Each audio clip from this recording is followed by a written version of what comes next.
Buenas tardes, mi nombre es Daniela y soy de Open Knowledge y bienvenidos al panel Entendiendo la gentrificación. Y esta tarde tenemos 3 experiencias de 3 lugares en la América Latina sobre gentrificación y urbanismo. Una de Brasil, otra de Colombia y una de México. Y primeramente vamos a oír los relatos. Voy a hablar en portuñol con ustedes, espero que es bien. Y después abrimos para las discusiones de ustedes. Y primeramente quiero invitar a Sabrina y Fabricio de Brasil a presentar la experiencia.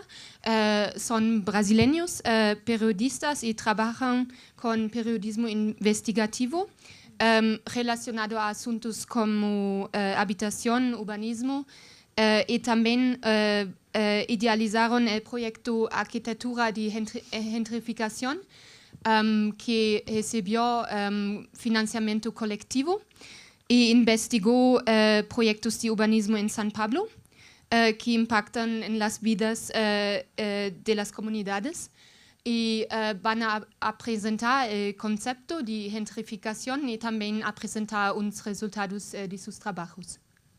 Bueno, buenas tardes. Muchas gracias, Dani, por la invitación, a todos vosotros y vosotras por estar aquí. Bueno, yo creo que es importante explicar un poco así muy brevemente lo que es gentrificación, ¿no? Y cuál es el enfoque que nosotros damos. Es un enfoque crítico al proceso. Bueno, es un concepto anglosajón, ¿no? Gentrificación, que ha sido creado por una socióloga británica llamada Ruth Glass en los 60 y ha sido desarrollado después por el geógrafo británico Neil Smith en una definición muy simple y didáctica. Es un proceso en el cual hay un cambio de poblaciones, hay un desplazamiento de poblaciones más pobres en un barrio, por ejemplo, por los altos precios, ¿no?, de la tierra, sea por mejoras urbanísticas, sea porque están construyendo unas torres comerciales, y la gente, o sea por simple especulación. Entonces la gente más pobre se ve obligada a salir porque ya no puede más arcar con los costos. Entonces hay un grupo de gente con más plata, ¿no?, que poco a poco va ocupando este sitio, esta área que antes era ocupada por gente más pobre. O sea, hay un cambio de poblaciones con un claro recorte de clases, ¿no? Gentry en inglés significa pequeña nobleza. Entonces hay este recorte de clase que es muy importante. Bueno, el trabajo investigativo que hacemos en Brasil se pasa en São Paulo, ¿no?, en el centro histórico. Lo hacemos desde el 2013, es un trabajo periodístico y hemos producido ya muchos reportajes, mapeos, infográficos, etc. Y para el tema de la ponencia quería darles un ejemplo muy práctico de una investigación que hemos hecho en una favela en el centro de la ciudad de São Paulo. Es la última favela en el centro, se llama Favela del Molino. Y lo que pasa es que el alcalde actual de São Paulo ha prometido, antes que se volviera alcalde, a reurbanizar y regularizar esta favela que existe ya hace más de 20 años. Y lo que pasa es que cuando se ha tornado alcalde, súbitamente cambió de idea y estaba decidido a eliminar la favela y la gente sin dar explicaciones. Y entonces empezamos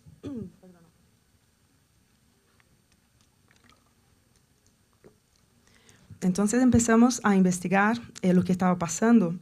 Y estas investigaciones han empezado con longas charlas con la gente que vive en la favela. Y lo impresionante es que cuando empezamos a charlar con ellos, la cantidad de datos que ellos ya habían producido, como que resistencia, nosotros no lo imaginábamos. O sea, ellos estaban produciendo, así como que haciendo vídeos, fotos, buscando documentos de todos los acosos que el gobierno les hacía, por ejemplo, con la policía, con gente bueno, hay imágenes, pero Sé qué pasa, para mí ¿Se puede está poner aquí. la primera? ¿Se puede poner la primera imagen? Bueno, la policía los acosaba, la gente del gobierno, de la alcaldía, les llamaba por teléfono a la gente de la comunidad y les decía que tenían que salir de allá, y ellos estaban grabando todo, estaban registrando todo. No había una sistemática en estos registros, en la producción de estos datos, pero ellos intuían que era algo bueno de se hacer, ¿no?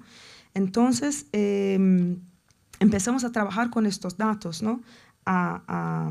A montar el puzzle, ¿no? el rompecabezas para entender lo que se estaba pasando.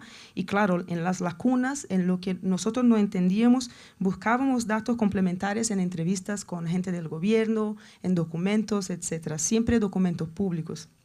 Bueno, al fin de 3 meses de investigaciones, hemos analizado estos datos y ligado los puntos. Bueno, yo creo que las imágenes... ¿Se puede parar? Ahí, ya está. ¿Ya pasó? Dale. Ok, dale, bueno, ya está. Sí.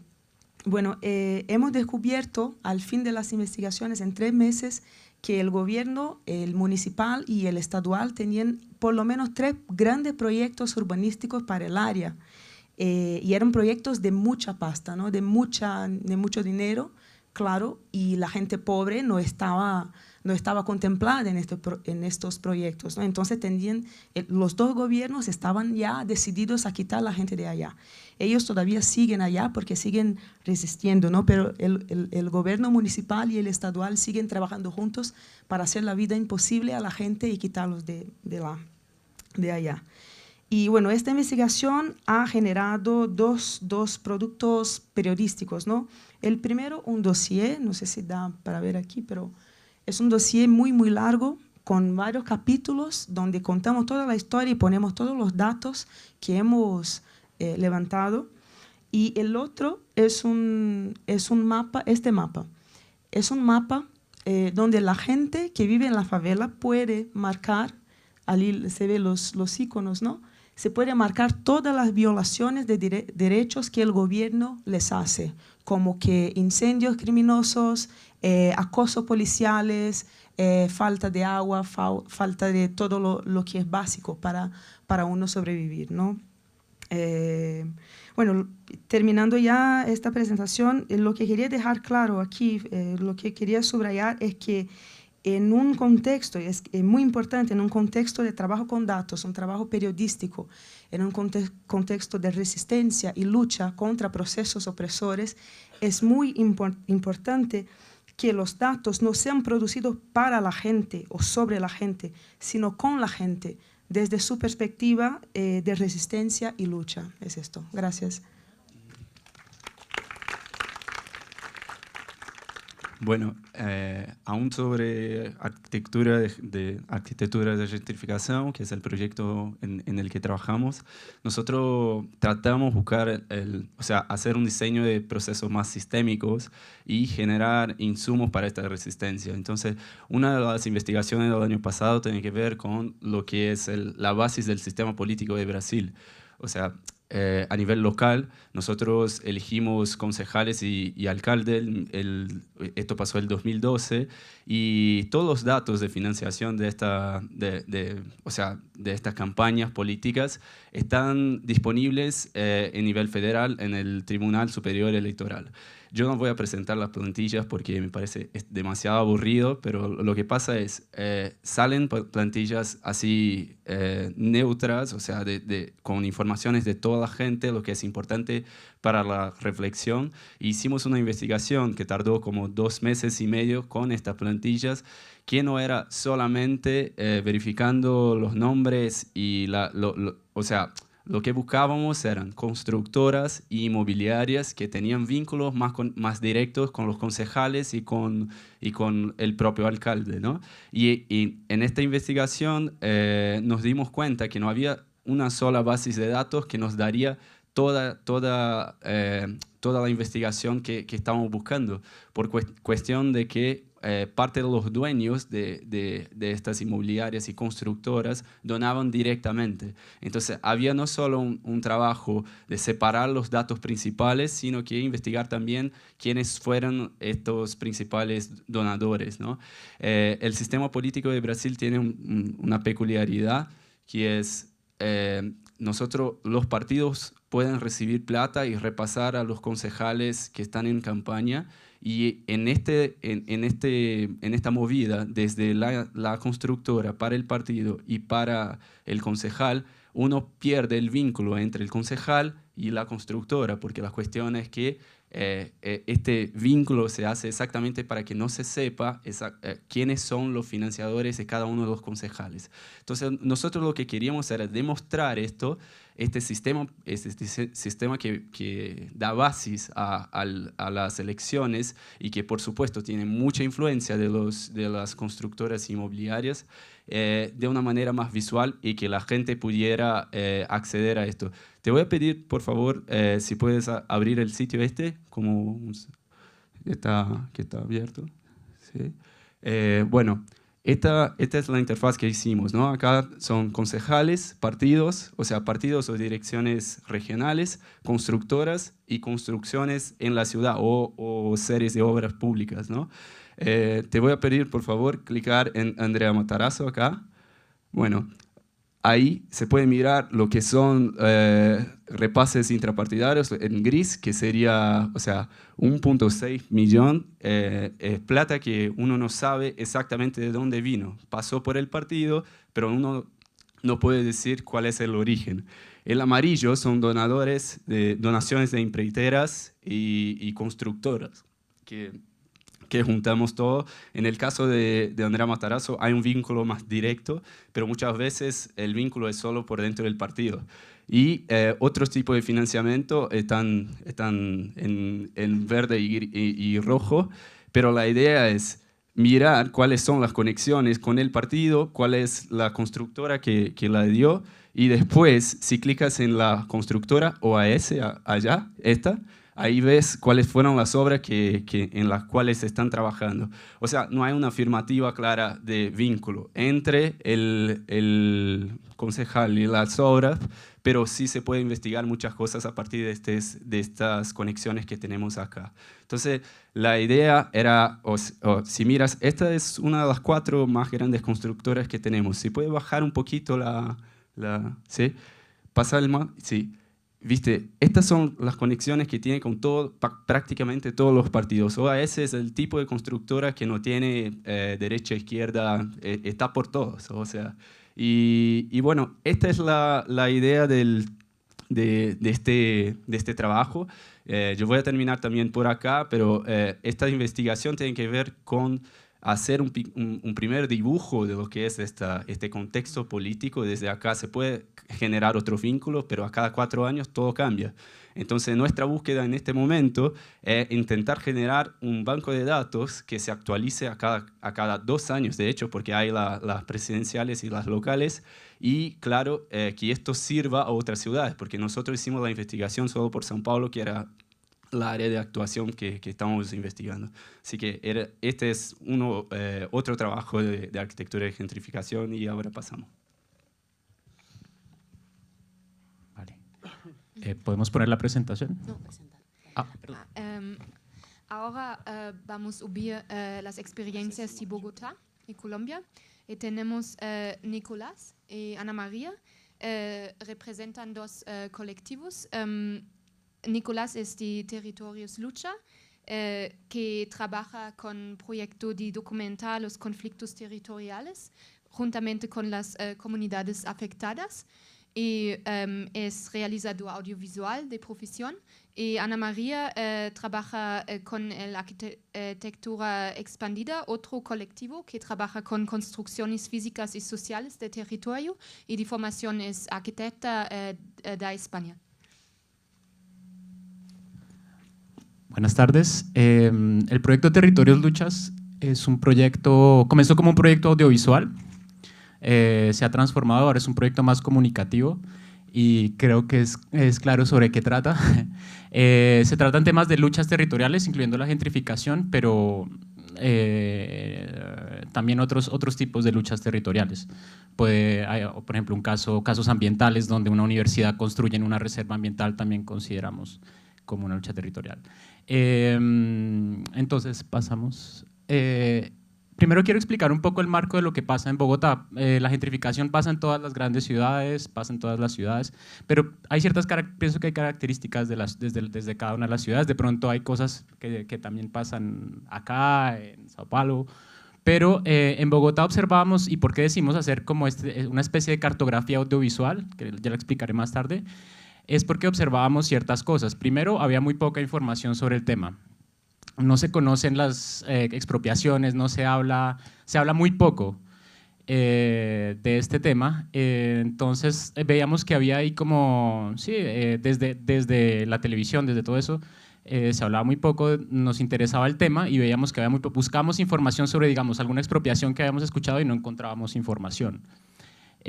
Cuando encontrábamos información, por ejemplo, algo que pasaba, algún video, por ejemplo, era un video de un concejal. Entonces vemos que también rápidamente la información que sale puede ser utilizada, digamos, instrumentalizada por procesos políticos.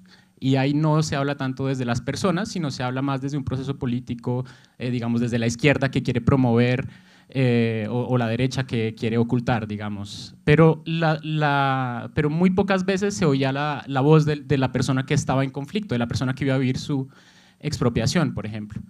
Frente a eso, a nosotros desde el principio nos parecía muy importante hacer una cartografía que se hiciera con las personas que viven estas.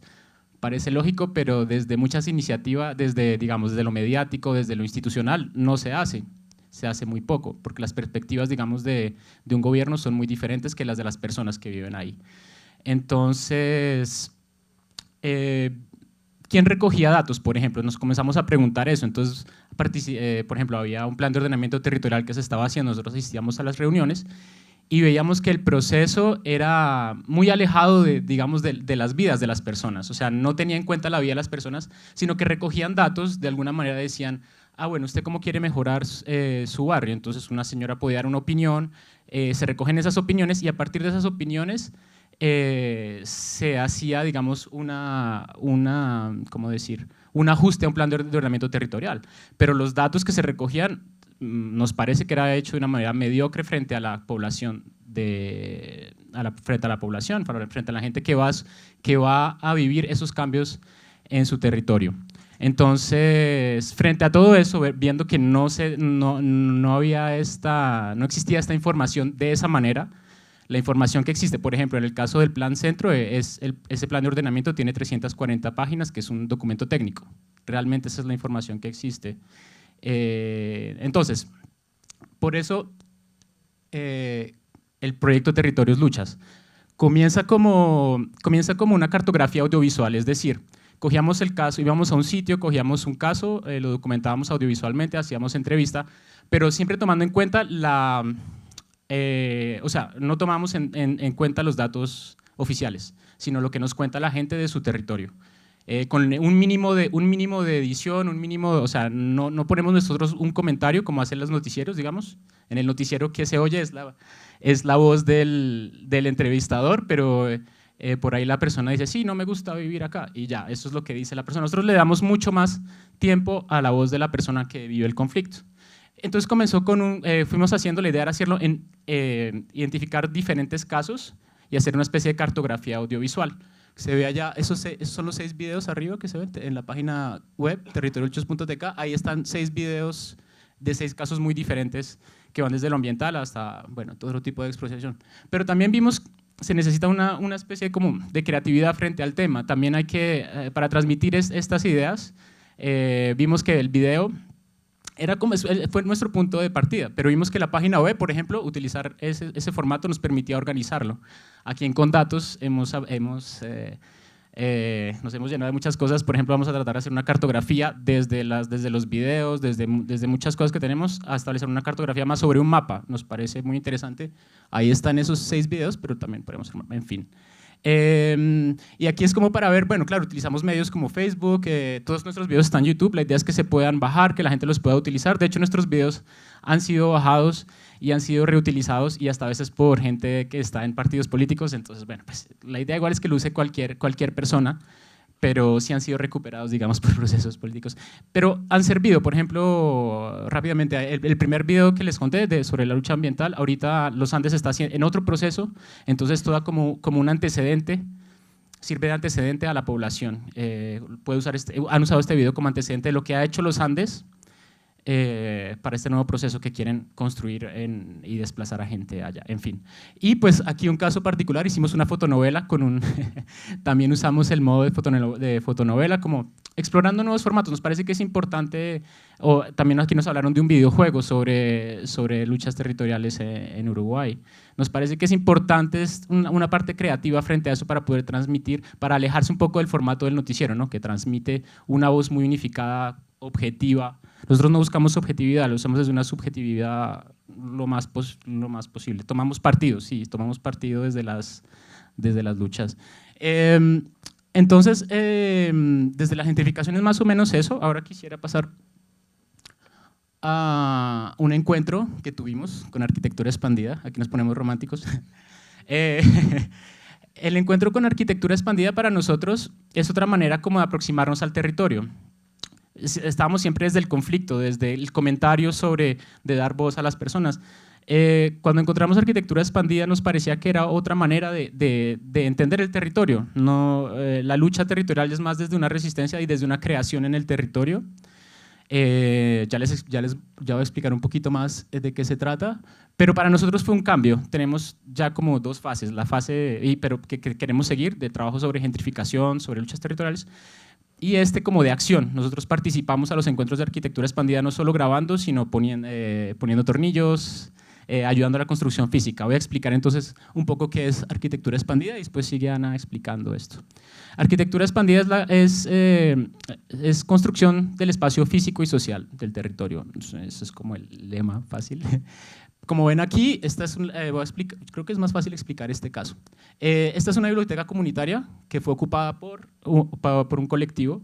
Es una biblioteca autogestionada, ellos no pagan arriendo, ¿cierto? No se pagan arriendo. Es ocupada. Y necesitaban espacio, nos contactaron y nosotros comenzamos la construcción en el techo es una estructura de guadua, lo que está ahí. Entonces, ahí la lucha territorial es otro sentido de lucha territorial en este caso. Es más estamos apropiándonos del espacio público, estamos poniendo en controversia el espacio público. Entonces vamos a pasar un video y después pasa Ana a explicar. El video es sobre este proceso. Rápidamente recogimos todos los videos de todas las personas, hicimos nuestro proceso. Así es. Es que se me olvidó pasar bueno, pasemos el segundo directamente.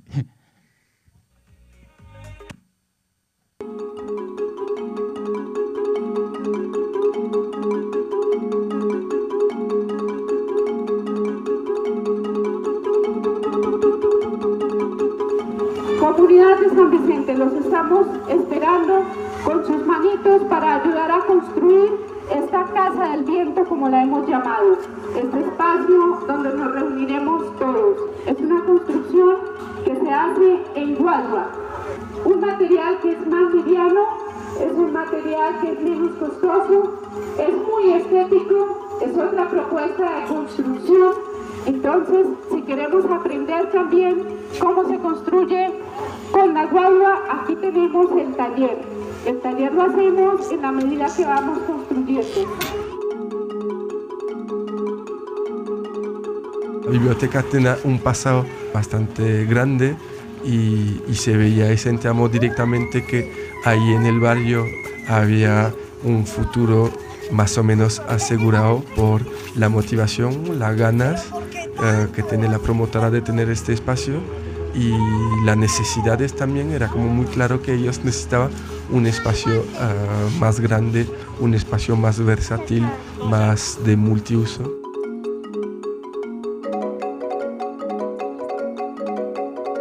Habían dos casas diferentes, la una era de la Defensa Civil y la otra era la del Cocinol.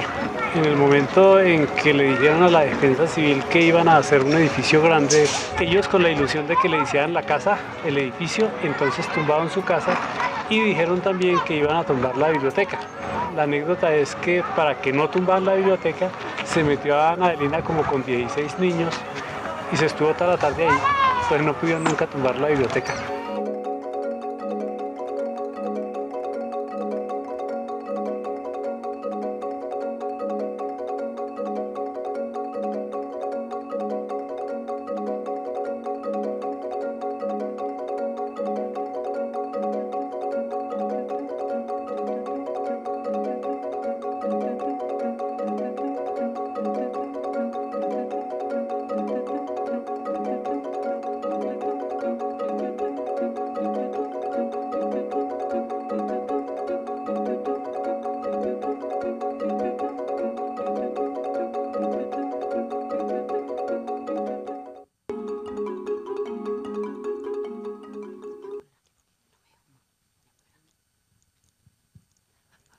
Bueno, buenas tardes. Yo retomo entonces con arquitectura expandida. Podemos seguir con la presentación, si te parece. Como bien decía Nicolás, Arquitectura Expandida es un proyecto que parte de la capacidad de autodiagnóstico de la gente, de las necesidades y en muchas ocasiones de una presión que se da, una presión externa, una presión especulativa sobre el territorio. En este caso concreto era precisamente la demolición de una biblioteca comunitaria construida por la comunidad hace mucho tiempo, que estaba en uso para un supuesto proyecto que luego nunca se dio. De hecho, nunca se demolió el espacio, ¿no? Es un proyecto de resistencia al que se responde a través de procesos de acción y de autoconstrucción de territorio. Son procesos en los que identificamos una fuerte contraposición a lógicas formales de construcción de ciudad, por ejemplo, la lógica de la participación, que suele estar basada en un checklist, con suerte, en una reunión, en una asistencia, en un checklist de asistencia. Entonces, exploramos formas de organización que permiten procesos de autoconstrucción con las comunidades. También creemos que hay una infravalorización muy fuerte de los potenciales ciudadanos con respecto al territorio, como por ejemplo la autogestión, la autoconstrucción. Quiero decir, no hay que ser un lince para darse cuenta que las ciudades latinoamericanas han sido construidas en su mayoría por procesos de autogestión y autoconstrucción. Hay pocas políticas públicas que estén enfocadas a procesos de, por ejemplo, vivienda de interés prioritario en régimen de autoconstrucción, en Colombia particularmente. Entonces, en estos proyectos claramente se contraponen algunas controversias muy claras de lógicas formales de construcción de ciudad y lógicas de autogestionadas, ¿no?, de construcción de ciudad. En ese orden de ideas, estos son el tipo de procesos que hemos avanzado, ¿no? Proyectos, por ejemplo, es un espacio comunal, el único espacio comunal en un barrio que se encuentra en la Reserva Medioambiental de los Cerros Orientales de Bogotá. Un proceso muy complicado porque ha sido parado durante mucho tiempo, es decir, 10 años ha tardado el Consejo de Estado en dar una resolución al respecto, lo cual durante todo ese tiempo no puede haber ninguna inversión pública y en la zona no puede haber ninguna inversión pública, es decir, no hay ningún espacio ni comunitario, ni cultural, ni un lugar donde se puede hacer una jornada de vacunación, lo que sea, ¿no? Entonces, por ejemplo, este es un proceso que se dio durante 8 meses en procesos de autodiagnóstico participativo, diseño participativo y autogestión participativa, entre ellas la autoconstrucción como tal. También hay proyectos de espacio público, como la recuperación del Parque Alaska, proyectos muy simbólicos con recursos muy limitados, proyectos, por ejemplo, en los que entendemos que la cuestión gráfica y la cuestión estética es bien importante, la cuestión comunicativa, incluso Alaska es el nombre del barrio, el incorporar las letras en la loma es un referente que todos tenemos en mente y que en últimas nos permite abordar esta cuestión del derecho a ser visto y reconocido como condición de ciudadanía. En cualquier caso, estos son unos procesos, ¿no? Hay una dinámica procesual en la cual se van produciendo, se van buscando y se van interpretando datos, ¿no? En esta cuestión de la producción de datos hay pocos proyectos que no culminan en una materialización física. Pero, por ejemplo, este es uno de ellos, se llama Latinoamérica Goes, es un proyecto de investigación que desarrollamos en Madrid sobre apropiaciones de espacio público por parte de comunidad latinoamericana, apropiaciones singulares y culturales de espacio público. Encontramos muchas dinámicas, entre ellas el ecuavóley, ¿no? Una suerte de voleibol a la ecuatoriana, que documentamos en una base de datos que pretende poner en valor la apropiación del espacio público y la modificación cualitativa del espacio público a través de esas apropiaciones efímeras, pero también de la pervivencia en el tiempo de estas apropiaciones. Por ejemplo, este proyecto, cuya web está arriba, es un proyecto en el que pensábamos georreferenciar las prácticas. No lo hicimos porque muchas de ellas eran perseguidas policialmente. Había prácticas de venta de comida que no seguían los cánones de calidad y de salud. Entonces no quisimos georreferenciarlo. Pero sí nos parecía que en últimas es una cartografía de apropiaciones ciudadanas de espacio público. ¿Qué más datos se producen, aparte de las propias dinámicas de ocupación territorial por parte de la ciudadanía? Bueno, pues dinámicas de diagnóstico creativo y participativo, cartografías sociales, recorridos urbanos que tienen que ver con los propios potenciales culturales que tiene el territorio, como bueno, en aquel caso las comparsas. También hacemos un recorrido por la memoria territorial desde la percepción, es decir, no solamente el espacio concebido o el espacio vivido, sino también el espacio percibido. Hay algunas como talleres de periodismo documental que nos permiten abordar un diálogo entre los propios habitantes del barrio, a veces un diálogo intergeneracional que permite preguntar sobre los orígenes del barrio y que además nos permite obtener información sobre algunos datos y algunas cuestiones que luego podemos ir a indagar, ¿no? Como permisos que en los años 80 pudieron dar instituciones públicas que no tenían las competencias para ello, para la delimitación con verjas para hacer las obras del barrio, y sin embargo es un barrio que ahora mismo es ilegal, ¿no? Existen unas controversias fuertes que pueden surgir a través de todo este proceso. Cuando se hacen intervenciones en espacio público es muy fácil que se tenga que producir negociaciones al respecto. Esto me da la oportunidad de hablar de convenios de cesión de suelo, modelos de convenio de cesión de suelo que hemos podido aplicar en algunos proyectos y que además esto trae a colación una web que se llama Arquitecturas Colectivos, es una red de colectivos que está basada en arquitectura, está basada en España y donde se encuentran muchos recursos, por ejemplo, ejemplos de convenios de cesión de suelo público a asociación, privado a asociación, solares vacíos, equipamientos infrautilizados, porque no somos los únicos que trabajamos en este tipo de apoyos a dinámicas comunitarias y es importante que podamos encontrar recursos que compartir al respecto. Trabajamos siempre en dinámicas de autoconstrucción porque creemos que forma parte de los potenciales de la comunidad, porque además son procesos autogestionados, de manera que también es una condición necesaria, pero intentamos sistematizar los procesos también arquitectónicos de autoconstrucción con fichas de montaje que también son de libre descarga. De hecho, en la página web de Arquitectura Expandida tienen el apartado Do It Yourself. Si quieren descargarse la casa de la lluvia de ideas, pues pueden construirse su propia casa de la lluvia de ideas o replicar algunos detalles, ¿no? Sirve también para ampliaciones de vivienda. Las propias personas que trabajan en el proceso aprenden a trabajar el material y, digamos, es una suerte de arquitectura de código abierto, o así queremos entenderlo. No solamente se producen datos, también se buscan datos. Es importante que cuando llegamos intentemos entender las dinámicas urbanísticas. Por ejemplo, hay una cuestión difícil de conseguir como datos y son las cargas urbanísticas que tienen como obligación, en este caso concreto, estas constructoras tenían una cesión de suelo, nunca fuimos capaces de conseguir la licencia de obra donde se estipulan claramente las cargas urbanísticas que tienen estos bloques de vivienda, estas constructoras, sobre ese espacio que han cedido. Es decir, si tienen que hacer un parque, si tienen que hacer... No lo conseguimos. También trabajamos identificando los datos oficiales porque encontramos muchas incoherencias, ¿no? Datos en el Plan de Ordenamiento Territorial, en Planeación Distrital en Bogotá, donde aparece espacio público y zona verde de una forma muy alegre, ¿no? Y donde nos encontramos contextos como aquello, ¿no? Potreros, y además cuando hablas con las personas con una historia tenaz, desprendimientos de tierra, donde había viviendas, es decir, historias dramáticas, ¿no? Y que sin embargo en en una base de datos son espacio verde, ¿no? Miramos un poco profundamente qué es lo que nos estamos encontrando.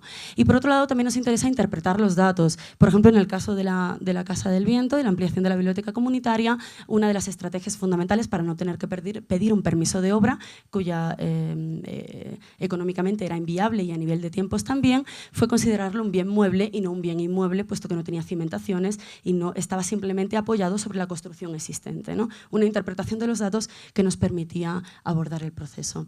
Todo esto lo tenemos sistematizado, bueno, pues con colectivos amigos como Territorios Luchas, como Arquitecturas Colectivas, y también en la página web a través de los procesos, ¿no? Cada uno de los proyectos tiene en el interior tanto fichas de montaje, vídeos, entrevistas, links a las normativas en las cuales nos hemos apoyado o que nos han impedido el proceso, etcétera.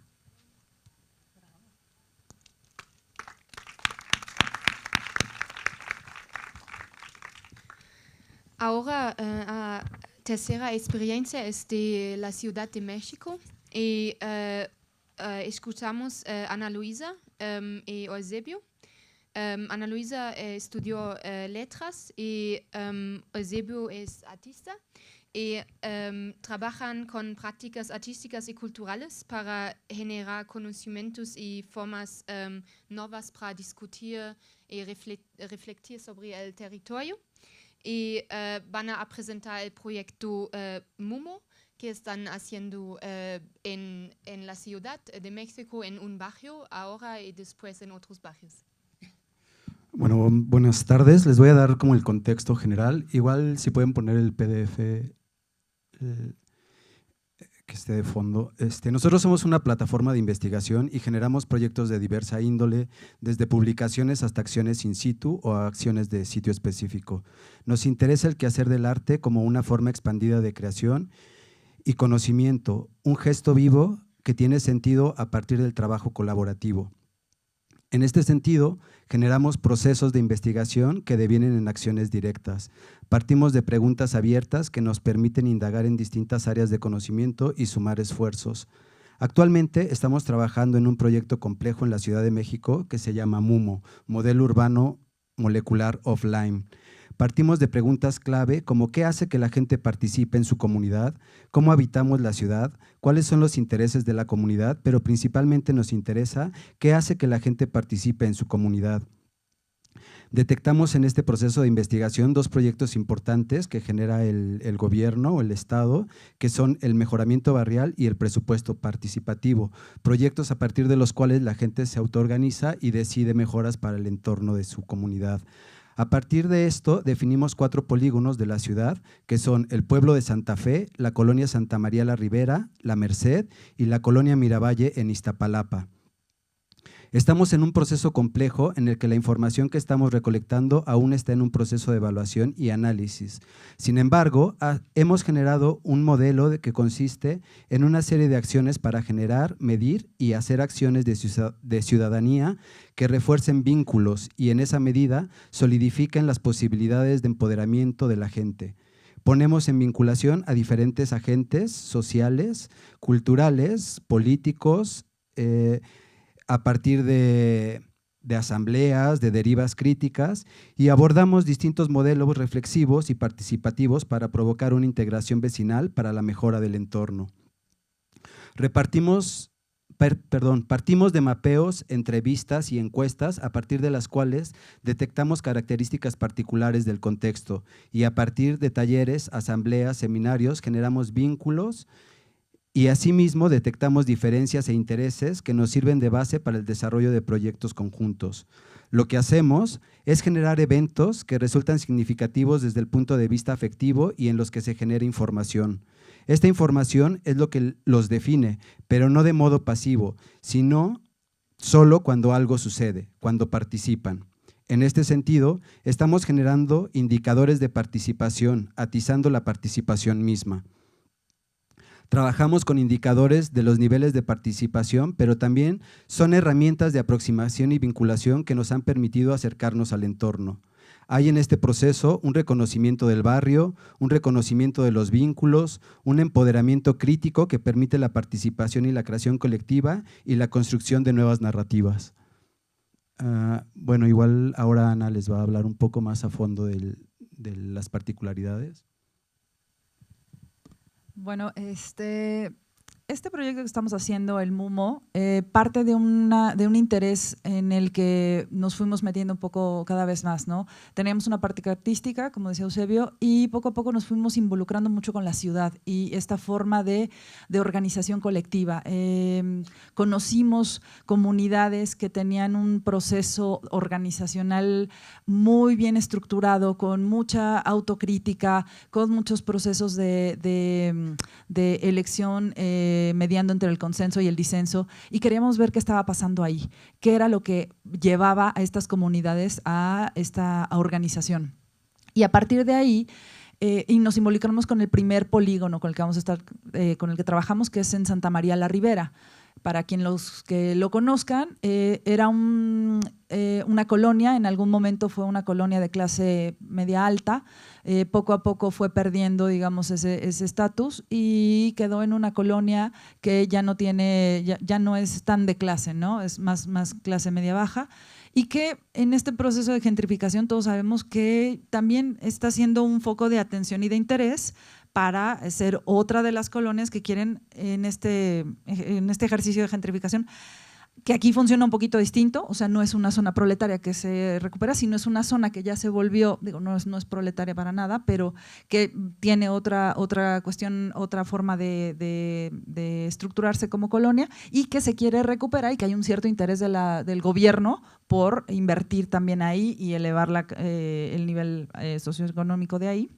Entonces empezamos a contactar a los colectivos artísticos que se estaban justo constituyendo en ese momento en un consejo cultural colectivo. Empezamos a coincidir, a preguntar cómo funcionaba, nos empezaron a invitar a sus sesiones de trabajo y nos involucramos en su conformación misma, ¿no? Y los empezamos a apoyar en una cuestión un poco más empírica, en cómo se iban relacionando ellos mismos, cómo se entendían ellos como este colectivo. A partir de ahí generan un corredor cultural y nos invitan a participar en este corredor. Y nosotros proponemos hacer esta exposición que se llamaba Muestrario de Afectos. Lo que hicimos aquí fue invitar a los vecinos de la colonia a traer un objeto representativo y que fuera algo como un museo de sitio. Y lo hicimos una especie de intervención en el Museo de Geología, para quien lo conozca. Es un gran museo que está en Santa María la Ribera, Porfiriano. Y entonces empezaban a intercalarse estos objetos del barrio con las piedras y estas cosas como de geología y el mamut que está ahí. Y era una cuestión muy extraña, ¿no? De repente entrar a geología y ya no ver las piedras de toda la vida que han estado ahí, sino empezar a ver a los vecinos interesados llevando a su misma gente al mismo museo. Entonces tuvimos toda una práctica de, primero que nada, que creo que lo que más nos acerca a este tipo de proyectos fue, queríamos medir en una cooperación colectiva uno de los ingredientes más esenciales, la confianza. ¿Cómo se mide la confianza en este tipo? ¿Cómo se involucra la misma comunidad? ¿Y qué tanta participación puede haber en una convocatoria de este tipo con un colectivo que no era de la Santa María la Ribera? O sea, imagínense llegar a casa, de tocar la puerta y decirle, oiga, vengo a hacer una exposición, quiere donar un objeto, ¿no? Cooperar, que se va a exhibir. Obviamente nos costó mucho trabajo, ¿no? O sea, estar convenciendo, haciéndonos amigos de la gente, involucrándonos en el barrio y lograr alguna especie de confianza en nosotros, que la hicimos obviamente gracias también al colectivo con el que estábamos trabajando, que estaban ahí. Recuperamos una serie de objetos que se exhibieron y que la idea era de alguna manera mostrar, bueno, esto es más la parte de lo que nos iban donando. Alguien tenía guardado para quien reconozca ese objeto, una bolsa, y que además la sentía como preciada, o sea, la había guardado durante mucho tiempo, y nos regalaban ¿cómo se dice? La anécdota de dónde venía el objeto, qué había pasado, cómo lo tenían, le ponían un valor, ¿no? Nosotros nos hacíamos responsables por esos objetos hasta que se devolvieran. Y este es el museo. Y fue la primera vinculación que hicimos. Este es el director del museo, y entonces empezaron a activar ciertas cosas en el barrio. En una primera parte, los colectivos artísticos con los vecinos de una manera más cercana, los vecinos con el museo. Estas son las vitrinas ya con los objetos que nos donaron. Y llegó un momento, el mismo museo tenía una inauguración de que alguien había donado más piedras y meteoritos o no sé qué, y nosotros también inaugurábamos una segunda fase del proyecto y había más vecinos yendo a ver la exposición de sus objetos que la misma comunidad de geólogos interesados en la nueva colección que habían donado, ¿no? Entonces, nos parecía que todo este proceso en sí era para nosotros una observación activa de estos procesos comunitarios y de organización mismo. Después, en la convocatoria, habíamos propuesto que el objeto más extravagante le íbamos a hacer una réplica en 3D, se iba a imprimir en 3D. Y en este caso, una de las donaciones fue una muela de mamut. Yo sé que todos la reconocieron y dijeron, ahí hay una muela de mamut. Pues así es, una muela de mamut. Entonces fue una cosa muy extraña. Alguien tenía una muela de mamut en su casa y decidió llevarla al objeto para que se exhibiera en el museo. Los de geología estaban así impresionados con que una muela. Y para nosotros este objeto se volvió la representación simbólica de esta participación, de este grado de confianza. Y lo que hicimos fue, bueno, había un poco más imágenes. Y la idea era cómo generaban unas nuevas narrativas de participación y de identidad del mismo barrio y del mismo colectivo. Cómo van tomando más conciencia acerca de sus sistemas de organización, de sus capacidades, de sus formativas. Esto, por ejemplo, eran objetos de verdad, de cosas de Cricri, que parece que vivió en el barrio, y era una serie de objetos y colecciones de esta familia que eran herederos de Cricri. Hicimos también una residuografía, en esto que les comentaba Eusebio, de una serie de acciones que hicimos para medir. Finalmente esta exposición funcionó, para nosotros era una forma de métrica, digamos. Y esta fue una recolección de objetos que había en la calle, que no eran basura, la basura se va a la basura, estos estaban en la calle por alguna razón. Y entonces era una manera de ver qué había y qué desechos tiene ese barrio, ¿no? Le llamamos residuografía, fuimos mapeando qué había en cada zona. Me imagino que no son los mismos objetos lo que nos encontraríamos aquí en Santa María que si vamos a Miravalle o que si vamos a alguno de los otros polígonos.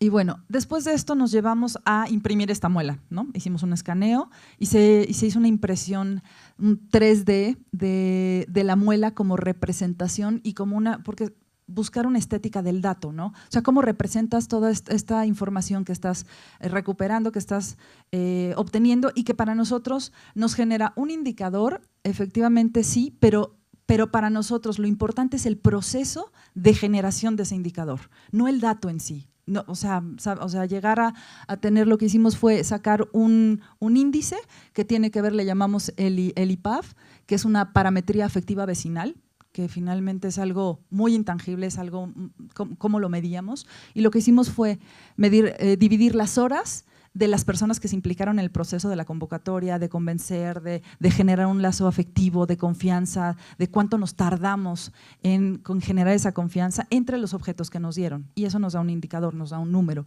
que en este caso fue 1.81, una métrica, ¿no? Nada más. Finalmente esperamos tener este tipo de acciones con los otros polígonos. Ahorita es un primer número que no tiene un comparativo, pero para nosotros se refleja en esta confianza que hubo en este proceso.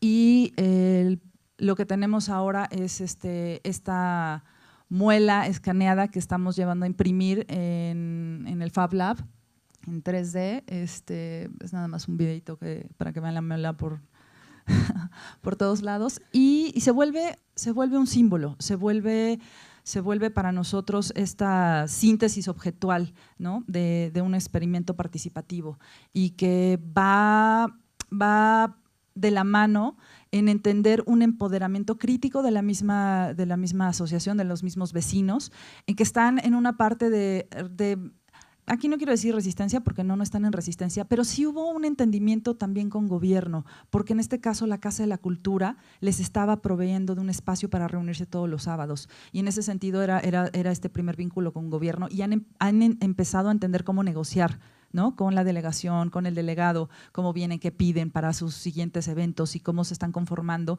Incluso hubo una cuestión en que en este acompañamiento que hicimos con ellos, algo sucedió, el primer evento salió muy bien y la misma delegada les pedía que hicieran una especie de manual de que cómo le habían hecho para organizarse tan bien, que porque si se los daban, pues que lo querían replicar en el resto de las comunidades. Nosotros estamos con ellos en ese proceso, obviamente no es tan fácil, tiene una serie de elementos y lo que estamos más bien enfocándonos es, más que un manual, o sea, no es una cosa de sistematización, pero sí por lo menos detectar los indicios que fomentan una organización vecinal más integrada, más también crítica y más efectiva, ¿no? Entonces, estamos con ellos en ese proceso para ir apuntando estos datos y finalmente nosotros también llevarlo al siguiente polígono en el que le vamos a estar trabajando.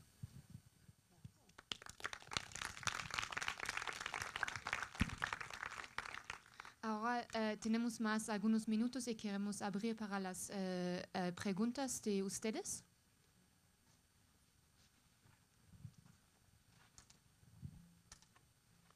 La verdad, escuchándolos, yo me salí del tema de los gobiernos, los datos abiertos, como que me transportaron a mis orígenes de historiadora y de antropóloga y un poco ver cómo se dimensiona en estas otras esferas pues toda una temática sobre la que algunos estamos trabajando en otras esferas, ¿no?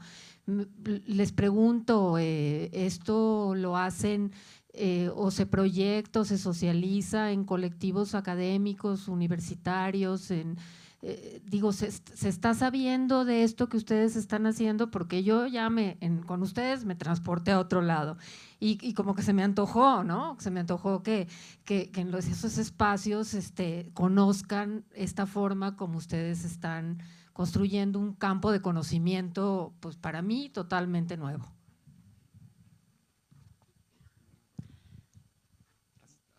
Sí, nosotros sí.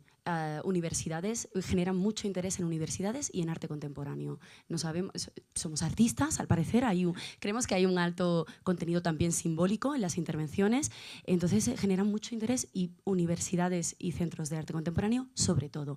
Sí que tenemos un reto y creo que también tienen un reto las esferas más macro con las esferas más micro y creemos que nosotros en las esferas más micro, más zonales, tenemos un reto de cómo se hacen esas conexiones. A veces uno escucha charlas muy inspiradoras, pero donde uno dice, oye, yo no sé esto, o sea, ¿dónde está él?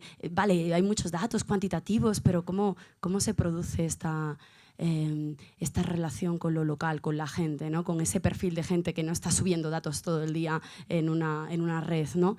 Y también nosotros tenemos el reto, ¿no? De conectar esto y poder hacerlo más multitudinario de pronto. Pero sí, en esos ámbitos, al menos en arquitectura expandida, sí que nos llaman mucho. Sí, que estaba tratando de anotar las ideas que tenía. Es que el orden de la esfera pública y del empoderamiento crítico creo que es un área que desde diferentes áreas de conocimiento tiene mucha importancia y con el uso de las tecnologías de la información y la comunicación esto se complica todavía más. Entonces desde el arte, desde partes donde la participación, la acción directa y la transformación del entorno se vuelven puntos nodales o de suma importancia. Y sí tenemos… yo estuve trabajando en un centro de investigación en arte y nuevos medios, entonces una de las áreas de investigación tenía que ver con el bien común, ¿no? Es como trabajar el concepto del bien común a partir de cómo estos medios impactan en la sociedad y de cómo la sociedad los asimila para la mejora y transformación de su entorno. Entonces sí hay muchos debates y dependiendo de si es de arte, de arquitectura, de sociología, de antropología, es como la perspectiva, pero aún así comparten como la misma preocupación, el mismo nodo.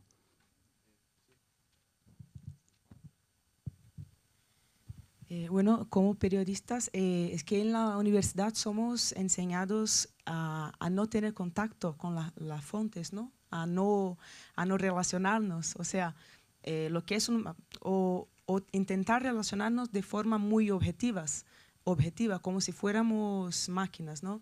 Eso es imposible, eso no existe neutralidad, no existe impessoalidad, o sea, somos completamente comprometidos con la gente con las cuales hablamos, o sea, tomamos partido en serio.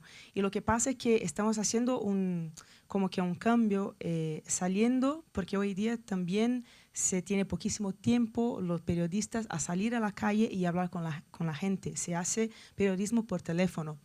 Bueno, a veces es necesario, bueno, pero el tipo de periodismo que hacemos nos demanda que estemos en la calle y que estemos relacionados con las personas. Entonces, eso de alguna forma estamos saliendo de la universidad, ¿no? Y yendo a la calle para hacer lo opuesto de lo que nos han enseñado, ¿no? Entonces yo creo que esta relación se da mucho en la calle y esto es fundamental para la producción de las narrativas, que no sean narrativas con una voz única, la nuestra, que no importa para nada, sino la voz de la gente que aparece en la narrativa. Es esto.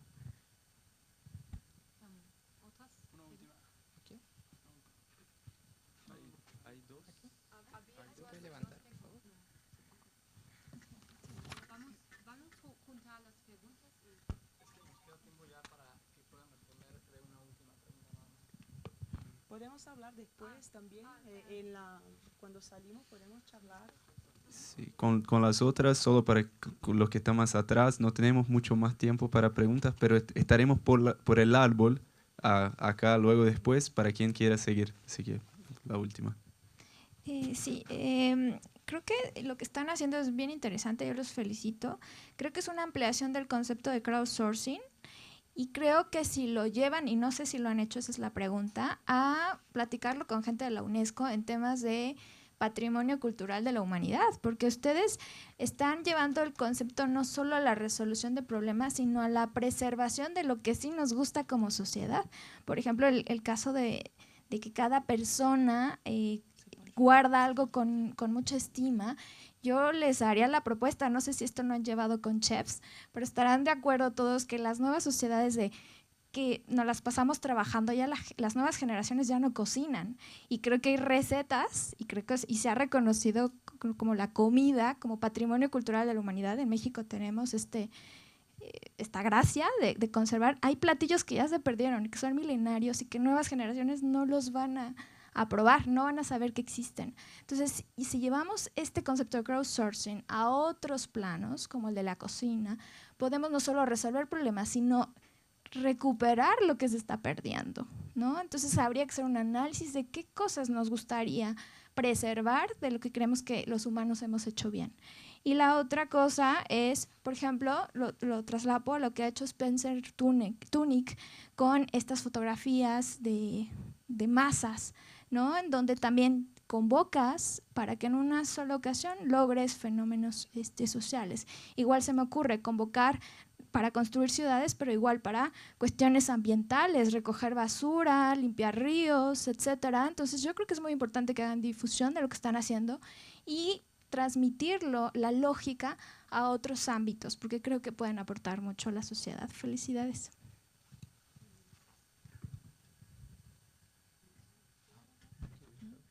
Pues solo para contextualizar, creo que lo que decía Sabrina alrededor de estas narrativas un poco tiene que ver con lo que comentaba la compañera. Hay una cuestión como unívoca del conocimiento, de las perspectivas del conocimiento, y entonces este tipo de procesos abren otras posibilidades de trabajo, donde hace rato decía yo como la colaboración y la participación son muy importantes, y lo que decía Sabrina, construyen nuevas narrativas, entonces no es un foco direccional, sino se amplía y se complejiza desde diferentes lugares, ¿no? A mí me interesa mucho la producción de conocimiento desde un lugar no institucionalizado, ¿no? Y entonces el reconocimiento de otras formas de conocimiento que son muy válidas y muy importantes, ¿no? Sí, desde saber bordar una camisa o poner un botón, es como conocimiento que de repente queda subsumido en algo, pero que dentro de una comunidad o un contexto tiene una función y una repercusión muy importante. Entonces, este tipo de como de evaluaciones o de nuevas perspectivas, creo que están ahí en la mesa para trabajar desde otro lugar, ¿no? Y precisamente por eso ponen el dedo en lugares tan delicados, que es como, ¿qué se hace con los datos o con la información? ¿Quién la gestiona? ¿Quién la administra? Entonces, como que este tipo de proyectos abogan más por una gestión del conocimiento desde un lugar más comunitario, más homogéneo, donde no se privatice, sino se expanda. Mira, solo para que no dejemos pasar en términos de, o sea, el dossier que presentó Sabrina en relación a la favela del Molino, esto generó después un documento que fue encaminado a una oficial de las Naciones Unidas para la cuestión del agua, del abastecimiento de agua y bueno, esto es una cuestión importante para nosotros porque al fin y al cabo supuestamente tenemos una alcaldía de izquierda que hizo una promesa que está registrada y aparte está en el dossier de arreglar la vida de la gente que está hace casi 30 años en el centro de una de las más grandes ciudades de Sudamérica. Esta gente no tiene agua, no tiene estructura de luz, está arriesgada de incendios. En Sao Paulo pasó una masiva cantidad de incendios y hay muchos índices, mucha gente que apunta una conexión entre incendios y expulsión de poblaciones. Entonces, para nosotros es importantísimo generar dossiers y documentos de resistencia. Si sirven a organizaciones internacionales en este contexto, mejor. Pero es solo más de este lugar que planteamos también. Muchas gracias y vamos a seguir con las conversaciones afuera.